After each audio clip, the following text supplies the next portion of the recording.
బయట బాగా ఎండగా ఉందా, చల్ల చల్ల మసాలా మజ్జిగ చేయకపోతే. మసాలా మజ్జిగ సరే చేద్దాం. లవ్లీ గ్యాంగ్, ఈరోజు మసాలా మజ్జిగ చేసేద్దాం రండి. మజ్జిగకి కావాల్సిన పదార్థములు రండి చూద్దాం. పెరుగు, సాల్ట్, జీలకర్ర, కొత్తిమీర, పచ్చిమిర్చి, వాటర్. పెరుగుని మజ్జిగ అవుతే బాగా చిలుపుకోవాలి, స్మూత్ అండ్ సాఫ్ట్గా అయ్యేద్దాం.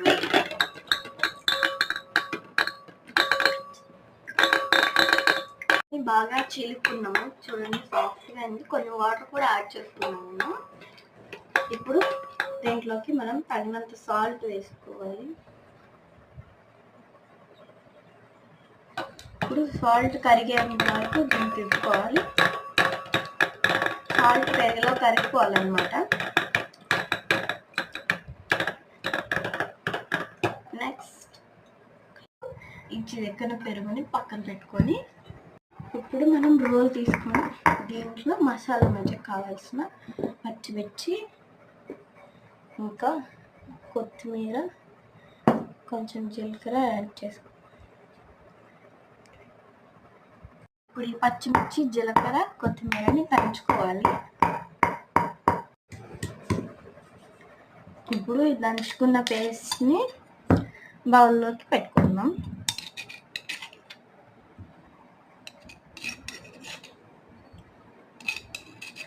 ఇదే మెయిన్ ఇంగ్రీడియంట్ అన్నమాట ఈ మసాలా మజ్జిగలో. ఇప్పుడు రోల్ని పక్కన పెట్టేసుకుందాం. ఇప్పుడు ఈ చిలుక్కున్న పెరుగులో మనమైతే సాల్ట్ యాడ్ చేసుకున్నాం కదా, ఇప్పుడు దీంట్లో ఈ పేస్ట్ యాడ్ చేసుకోవాలి.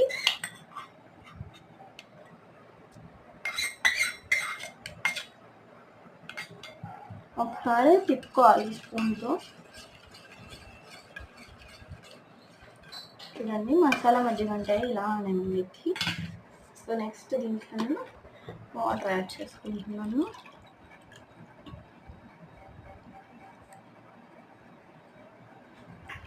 బాటిల్లో వాటర్ వేసుకొని ఇప్పుడు ఈ మజ్జిగ అన్ని స్పూన్కి తిప్పుకోవాలి. చూడండి మీగడ బలైతే పైకి నాకు ఇలా తేలితే ఇష్టం అనమాట. సో ఇప్పుడు దీన్ని కలుపుకొని ఇప్పుడు ఈ మజ్జిగని గ్లాస్లో పోసుకొని టేస్ట్ చేద్దాం ఎలా ఉందో. ఇప్పుడు మసాలా మజ్జిగ టేస్ట్ చేద్దాం అనిపిస్తుంది, రండి టేస్ట్ చేద్దాం. మజ్జిగ అయితే ఘాటు ఘాటుగా సూపర్ వచ్చింది. మీరైతే ప్రియాంక బ్లాగ్స్ని లైక్ చేసి సబ్స్క్రైబ్ చేసుకోండి. నాకు ఎప్పుడెప్పుడు మసాలా మజ్జిగ తాగుదామా అని ఉంది, రండి టేస్ట్ చేద్దాం. మసాలా మజ్జిగ అయితే ఘాటు ఘాటుగా సూపర్.